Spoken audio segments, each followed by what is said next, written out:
अरे शुरू से गाँव करी ह बाबा पूजनी, शुरू से गाँव करी ह बाबा पूजनी, तब काहे हमारो बिगड़ गई सीजनी।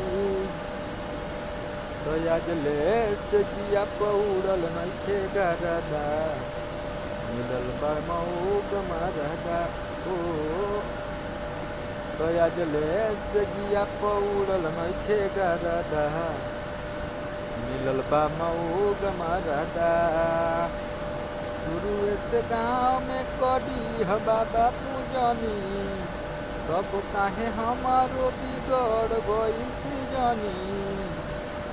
दयाजले से जिया पौड़ल नइखे गरदा, मिलल बा मऊग मरदा सखी।